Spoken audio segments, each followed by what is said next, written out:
North Korea's Kim Jong-un has laid out plans to, quote, exponentially increase the country's nuclear weapons, according to state media KCNA on Tuesday. They quoted a speech Kim gave the day before to mark North Korea's founding anniversary. KCNA also reported that a so-called nuclear force construction policy is in the works, which it says would allow Pyongyang to more thoroughly prepare, quote, nuclear capability and its readiness to use it properly at any given time and ensuring the security rights of the state. Kim, in his speech, emphasized the need for a strong military to counter threats from the US and its allies, citing a grave threat from a US-led nuclear military bloc in the region. Germany last month joined the United Nations Command, which is led by the United States and South Korea. That move heightened tensions with the North, which denounces the border monitoring force for being what it calls an illegal war organization. The state media reports of Kim's speech came hours ahead of a meeting of the defense ministers of the UN Command member states in the South. Australia plans to set a minimum age requirement for social media use due to health concerns, but digital rights groups warn it might drive harmful behaviour underground. Australian Prime Minister Anthony Albanese said his government will run an age verification trial before setting rules later this year. He didn't specify an age, but said it would probably be between 14 and 16. Well, we're listening to parents and listening to the community. And I want to see kids off their devices and onto the footy fields and the swimming pools and the tennis courts. We want them to have real experiences with real people because we know that social media is causing social harm. So what we've done is put money in the budget in May for a trial. The law would make Australia one of the first countries to set a minimum age. Similar efforts, like those by the EU, have failed due to concerns about limiting minors' online rights. Meta, owner of Facebook and Instagram, says it aims to help youth benefit from its platforms and support parents rather than just restrict access. According to government and industry data, Australia has one of the world's most online populations, with 80% of its 26 million people on social media. A 2023 study found that 75% of Australians aged 12 to 17 had used YouTube or Instagram. Albanese announced the age restriction plan during a parliamentary inquiry into social media's impact on teens' mental health. This is a scourge. We know that there is mental health consequences for what many of the young people have had to deal with. The bullying that can occur online, the access to material which causes social harm. The inquiry raised concerns about enforcing a lower age limit and whether it might harm young people by pushing them to hide their online activity. In June, Australia's eSafety Commissioner warned that age restrictions might limit young people's access to crucial support and drive them to less regulated services. The body said it would work with government and community groups to improve Australia's approach to online harms affecting safety on platforms at any age. Thief, thief, shouts a protester as the convoy of vehicles carrying the man who led the central bank for decades enters a Beirut courthouse. Riyad Salami was for years celebrated as a financial wizard.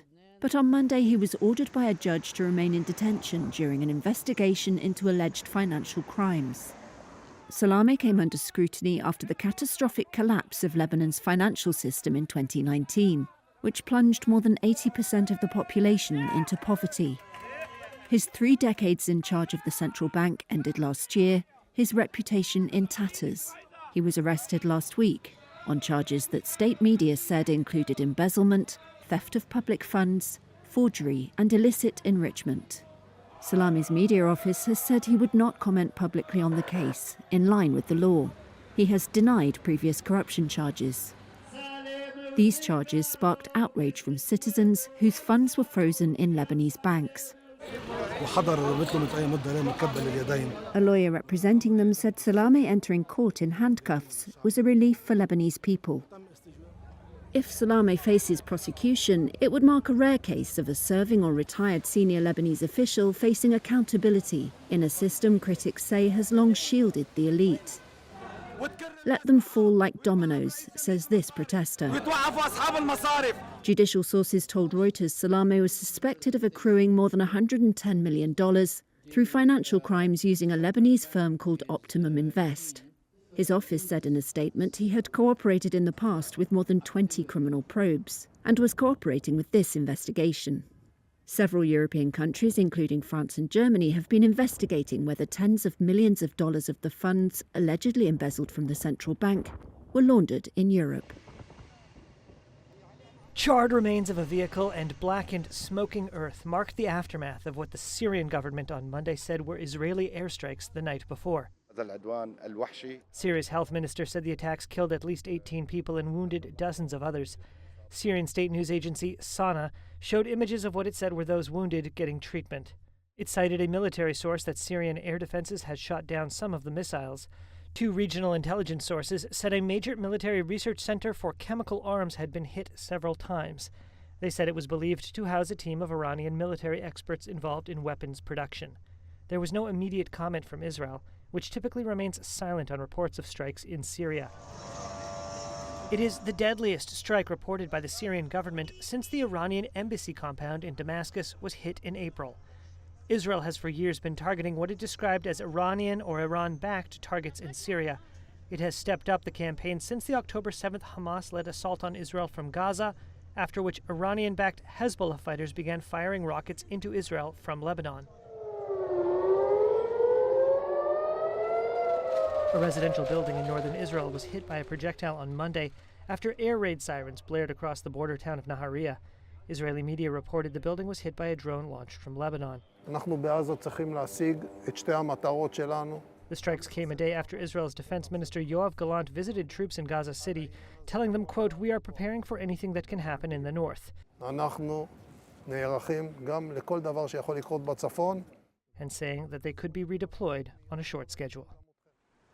Germany's government says it is implementing temporary controls at all of the country's land borders in an attempt to tackle irregular migration and protect the public.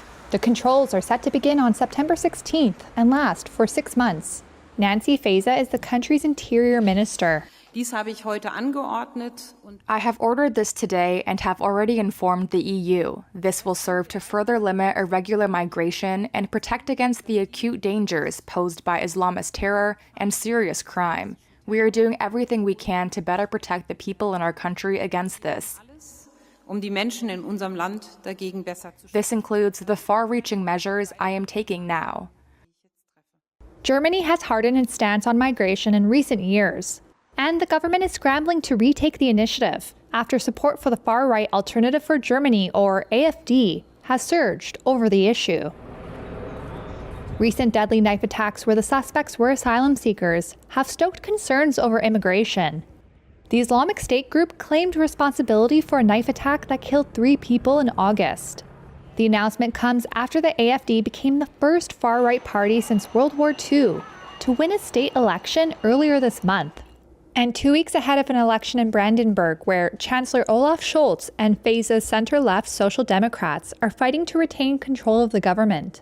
Germany shares its more than 2,300-mile land border with Denmark, the Netherlands, Belgium, Luxembourg, France, Switzerland, Austria, the Czech Republic, and Poland. 1,000 miles from Moscow is the Serbian capital of Belgrade, a place a vibrant community of Russians now call home, part of a wave of tens of thousands who left their motherland after its invasion of Ukraine in February 2022.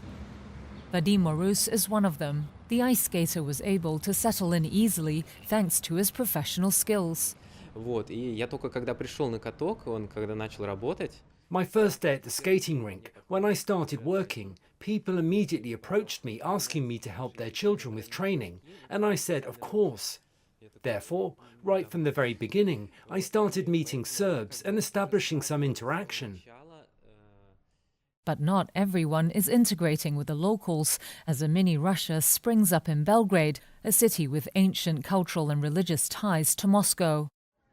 After the war began, up till mid-2023, more than 30,000 Russians registered for temporary residence in Serbia, according to the latest government data. It's a sharp increase compared with before, officials said. Many of the émigrés, fleeing conflict, conscription, or the politics of President Vladimir Putin, were seen queuing to vote at the embassy earlier this year in Russia's election. Fewer Russians are moving to Serbia than to countries like Germany, but their presence is acutely felt in Belgrade, a city of under 2 million people.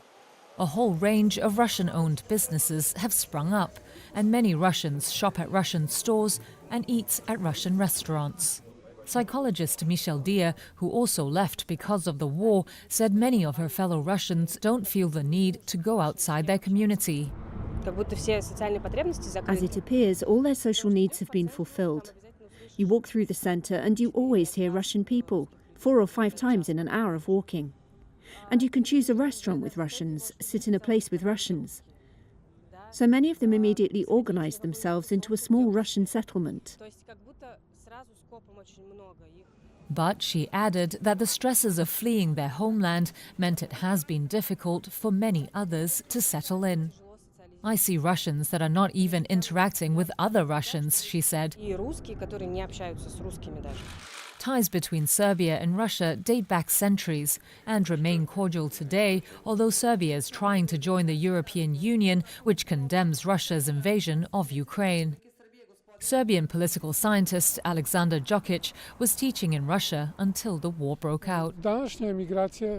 He said the new arrivals, many of whom are experts in fields such as IT, could be a boost to Serbia's economy, even if they did not choose to integrate with wider society. But Djokic added, this wave of émigrés won't have the same cultural impact compared to a century ago, when artists and architects arrived as part of the anti-communist, so-called White Russians, fleeing the civil war. As the summer comes to an end, Britain's Princess Kate said on Monday she had finished her course of preventative chemotherapy for cancer. Kensington Palace released this video conveying a personal message from the Princess of Wales, who appears with her husband, Prince William, and their 3 young children, George, Louis and Charlotte. The 42-year-old wife of the heir to Britain's throne underwent major abdominal surgery in January, which revealed the presence of cancer. Kate said the treatment gave her a new perspective. this time has above all reminded William and me to reflect and be grateful for the simple yet important things in life, which so many of us often take for granted, of simply loving and being loved. In the video, filmed in Norfolk, eastern England last month, Kate said she would be carrying out a handful of public engagements later this year, but that her path to full recovery would be long. She has made only a couple of public appearances since her health issues emerged. Kensington Palace has declined to give any further details about the type of cancer or specific details about her Typhoon treatment. Yagi left dozens dead in northern Vietnam as it barreled westwards, preliminary government estimates showed on Monday. The country's infrastructure has also been hit by Asia's most powerful storm of this year, as the weather agency warned of more floods and landslides. Widespread damage could be seen in the Vietnamese capital Hanoi on Monday, with downed trees covering the streets and signs ripped from their hoardings. The typhoon swept across Vietnam's northeastern coast on Saturday, cutting power to millions, flooding highways and disrupting telecommunications networks. This usually busy bridge in Phu Tho province was swept away. Authorities said initial investigations suggested there were 8 vehicles on the bridge when it collapsed. Despite being downgraded to a tropical depression on Sunday, Yagi has brought a halt to economic activity in many industrial hubs. Managers and workers at industrial parks and factories in Hai Phong, a coastal city of 2 million, said on Monday that power was out and equipment was being salvaged from the rain. These pictures show an LG electronics factory, the walls of which collapsed following the typhoon's impact. Local resident Bui Van Thuy began cleaning up the damage to his shop on Sunday. The damage done to this community is extremely severe. Most of the roof was blown away or the ceiling caved in. It may take 3 to 4 years for this place to look the same again because the damage is so terrible. The surroundings look like an apocalypse. Never before has a storm dealt this much damage to us. State-run power provider EVN said 75% of the 5.7 million customers that lost power over the weekend now had electricity restored. Kenya's finance minister has said the government will seek suggestions from the public on new legislation to tackle the country's struggling finances. That's after demonstrators forced the government to withdraw its previous finance law. In June, President William Ruto discarded tax hikes worth more than $2.7 billion amid protests that killed more than 50 people. But that move has left the heavily indebted government with a bigger budget deficit for this financial year, mounting pending bills and a delay in funding from the International Monetary Fund. On Monday, Finance Minister John Mbadi told a budget preparation meeting that we are barely managing. He was appointed from the opposition last month as Ruto sought to stabilise his government. Mbadi initially proposed reviving some tax hikes from the abandoned finance bill, but rode back after a public outcry and the threat of more protests. He's now said he would be issuing a circular inviting the public to submit proposals on some legislative reforms to improve our current economic situation. Kenyans will have until September 20th to submit their views. An intense battle is underway in the southern US state of Georgia for the black voters who make up a third of the state. Its highest proportion of any of the crucial battleground states for the November 5th presidential election. Who would you mostly likely to vote for? These canvassers are combing the city of Savannah with the New Georgia Project Action Fund, a group founded by the state's black Democratic star Stacey Abrams. Swing states like Georgia, which Democrats barely won in 2020, are fiercely contested because they play a key role in deciding the election outcome. Here's campaigner William Bryant. A lot of people in the areas that I go to, some of them don't really understand about the state turning from red to blue, and then you have to educate them. I just keep them abreast to what's going on, and so forth in the political area and also in the community area. Opinion polls in Georgia show Donald Trump and Kamala Harris neck and neck, a significant turnaround from early July when Trump led Joe Biden by 6 percentage points. Trump lost to Biden by fewer than 12,000 votes in the 2020 election. The former president's goal to pull in more black support has not only been complicated by Harris entering the race, but also by Republican-backed voting restrictions, which activists claim target people of color, something the party denies. Voter Demetrius Hall says he's backing Harris. If he wins the election, he's going to do exactly what he said. He's going to be a dictator, but if he loses, then he's talking about a bloodbath, so I don't know. Trump's campaign was once so confident it could win in Georgia, it only spent $3 million in ad buys within the state. Now, it splashed out more than $30 million on ads there in response to Harris, outpacing her campaign spending in August. Both campaigns are set to invest more than $37 million each in Georgia by Election Day. Ads from the Trump campaign are mostly negative, attacking Harris on inflation and border issues. Harris is running ads promoting plans to lower drug prices, tax large corporations and the ultra-wealthy to pay for housing, and tax breaks for working parents. Harris's campaign said it had been reaching out to black voters across Georgia since day one. But 36-year-old Chris Edwards says he thinks she isn't offering a solution or a plan. The only thing she's offering is a cute little slogan to get people riled up, but she's not giving any type of a blueprint of what we can expect if she becomes president. And to me, that's a problem. A Trump victory in Georgia would lessen the pressure for him to win in key Midwestern states, Michigan, Pennsylvania, and Wisconsin. Dozens of people were killed on Sunday in a fuel tanker explosion in north-central Nigeria, officials have said. The Disaster Management Agency in Niger State said the tanker had collided with a truck carrying travelers and cattle. A spokesperson put the death toll at 48 and said officials were still trying to clear the scene. One emergency worker said they didn't know how many animals were involved and were still trying to extract them from the wreckage. Several other vehicles were also caught up in the accident, the disaster management agency said.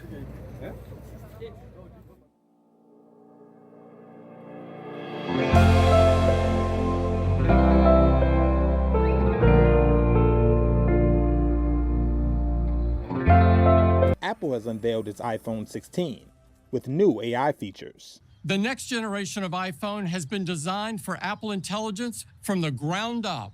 Apple Intelligence is the name of the company's artificial intelligence software. It'll be used to improve Siri, Apple's personal assistant, as well as enhancing camera features. Apple Intelligence marks the start of a new era for Siri and makes it more natural, more contextually relevant, and more personal to you. Tech companies around the world are racing to add AI to products, and phones are expected to be one of the most important battlegrounds. Apple's announcement on Monday came just hours after its Chinese rival, Huawei, racked up 3 million pre-orders for its trifold phone. Instead of seeing the first couple lines of your emails, you'll see summaries that convey the most useful information. Your notifications will be summarized too, helping you quickly get the gist. A test version of Apple Intelligence will be available in the US version of the English language next month, with versions in Chinese, French, Japanese, and Spanish coming next year. But these upgrades will take time to reach consumers in China. Apple Intelligence must be approved by Beijing in order to be released in the country. Last year, iPhones accounted for more than half of Apple's $383 billion sales. Apple is betting that the AI feature will drive consumers to upgrade, as it sees a slowdown in iPhone sales. Legal teams have gathered in Virginia as Google goes on trial. The tech titan's latest antitrust showdown concerns allegations it sought to dominate all sides of online advertising technology. A Justice Department spokesperson said the firm used classic monopoly-building tactics, including eliminating competitors through acquisitions and locking customers into using its products. She said Google wasn't on trial because it's big, but because it used its size to crush rivals. The court in Alexandria will hear the case without a jury. Google's outside attorney Karen Dunn said the case was based on ancient history, dating back to when the company was still trying to make its tools work with other firms' products. She said that was no longer the situation, with Google now facing vigorous competition from rivals like Amazon and Comcast. The case, she said, is like a time capsule that if you broke it open, you would find a BlackBerry, an iPod, and a Blockbuster video card. Dunn left court after her opening remarks, racing off to another job helping to prepare Vice President Kamala Harris for her debate with Republican presidential candidate Donald Trump. If Google loses the case, it could be ordered to sell off some ad tech systems. Stock analysts at Wedbush estimate such products earned Google $20 billion in 2020, or over 10% of its revenue. More recent figures were redacted in court documents. Last month, the Justice Department won a separate case against Google over its dominance in online search. Apple, Amazon, and Facebook parent Meta also all face probes by Washington watchdogs. Boeing faces fresh turbulence over production and pay. Reuters sources say it's struggling to ramp up output of its best-selling 737 MAX jets. The model has been under fierce scrutiny ever since a mid-air blowout on one of the type earlier this year. It faces additional safety and regulatory checks as a result. Now the sources say Boeing has pushed back a key production milestone by 6 months. Output of the planes may not hit a 42 per month target until March next year, instead of September this year. When asked about the report, a Boeing spokesman referred back to comments in July, when the firm said it would make adjustments to production as needed. But 2 of the sources said the changes to its internal target were making it hard for suppliers to make plans.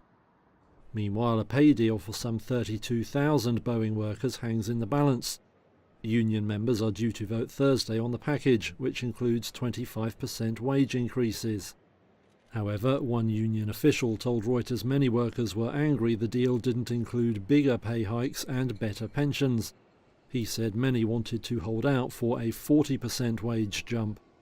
If union members now vote down the deal, Boeing could see a crippling strike added to its list of challenges. The European Union needs to make big changes if it wants to keep pace with the US and China. That's according to former European Central Bank head Mario Draghi on Monday. He argued the EU needs a far more coordinated industrial policy, quicker decisions and massive investment. Draghi made his case in a report commissioned by EU leaders last year, seeking ways to keep the bloc's economy competitive. We have said many times that growth has been slowing down for a long time in Europe, but we've ignored it.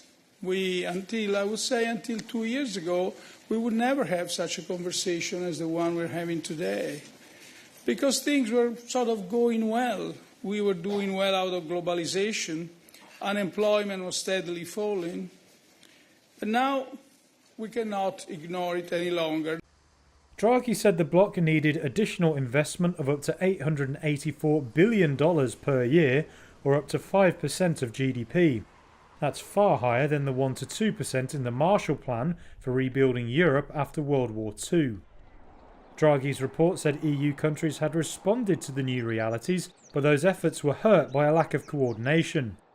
He also said differences between EU members limited the bloc's ability to compete on a global level and criticised the EU's decision-making process as complex and sluggish.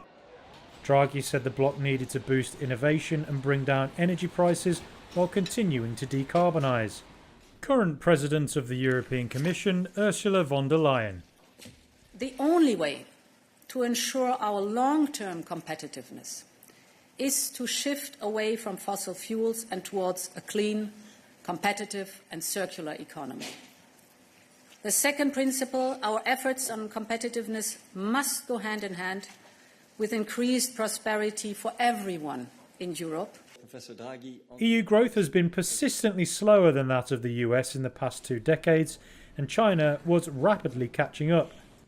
Analysts said the EU may well drag its feet on Draghi's suggestions. U.S. stocks rebounded Monday after selling off the previous week. The Dow, S&P 500, and NASDAQ all rose about 1.2% each. Investors had fled from equities last week when Friday's weaker-than-expected August jobs data followed weak manufacturing data on Tuesday. That led to the NASDAQ's biggest weekly loss since January 2022 and the S&P 500's biggest weekly decline since March 2023. Key economic reports out this week include consumer and producer prices ahead of the Federal Reserve's meeting next week. Investors currently see a 100% chance policymakers cut interest rates, with about 70% odds that cut is 1/4 point, according to CME's FedWatch tool. Regardless of how much policymakers decide to cut rates this time, Will McGough, Director of Investments with Prime Capital Investment Advisors, says they need to keep cutting them to avoid harming the economy.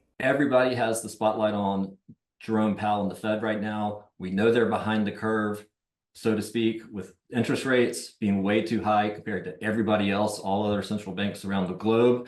And they really need to normalize rates to be back in line with where economic data is and where their peers are, because the global rate curve is much lower and it's being restrictive here in the US. And I think investors are concerned that a restrictive US economy could start to slow down. And that's the big fear that we're watching right now. Stocks on the move included Boeing, which rose more than 3% after it reached a tentative deal with its largest union. And ARM Holdings jumped 7% after the FT reported over the weekend that Apple's new iPhone will include a chip using ARM's newest chip design. Apple unveiled that new device, the iPhone 16, Monday, which also includes AI software, though investors were not impressed as the stock finished flat.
currently on just past 18th.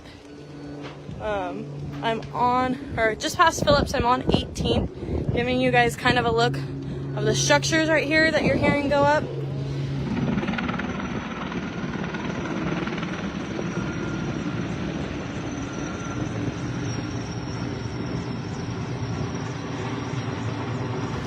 Here's a look at the structures that have burnt on 20th. Again, I am on 20th Street now.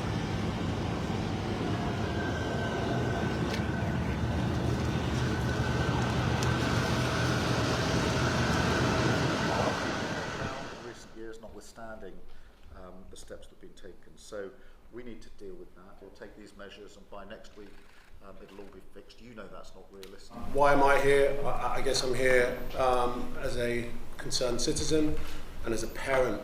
Around 5-6 years ago, I started an organisation called Don't Stop the Future in reaction to a young lady that lost her life outside of a tube station. I was just appalled.